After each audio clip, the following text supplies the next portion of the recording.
What was the very first thought? What did it feel like? And who or what had it?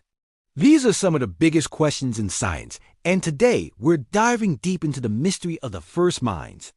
Let's travel back in time, way back, about 600 million years ago. The world was a very different place, mostly water filled with simple squishy creatures. For the longest time, life was just about reacting. A chemical signal means food is near, so you move towards it. A shadow passes over, and you flinch away. This is instinct, a pre-programmed response, not really thinking. It's like a computer running a simple script. If this, then that. So, where does a mind come into play? Scientists believe the first sparks of consciousness might have ignited with the evolution of the nervous system.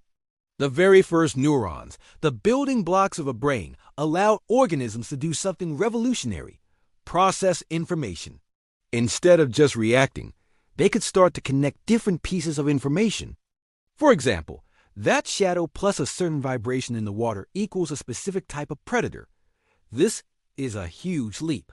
It's the difference between a simple alarm and a full-on security system that can identify the threat. One of the earliest contenders for a creature with a rudimentary mind is the jellyfish, or creatures like them. They have what's called a nerve net, a decentralized nervous system. It's not a brain like ours, but it allows them to coordinate their movements, hunt for prey, and respond to their environment in surprisingly complex ways. They can learn in a very basic sense. If they repeatedly bump into something harmless, they'll eventually stop reacting to it.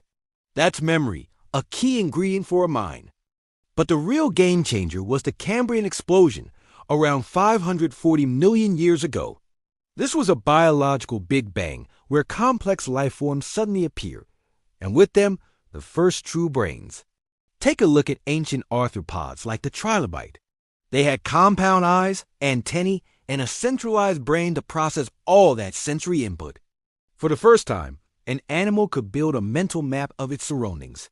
It could see a predator from a distance, remember a safe hiding spot, and actively decide to move towards it. This isn't just reacting. It's planning. It's making a choice based on past experience and present information. This new ability to think, to have an internal representation of the world, created an evolutionary arms race. Predators got smarter, so prey had to get smarter to survive.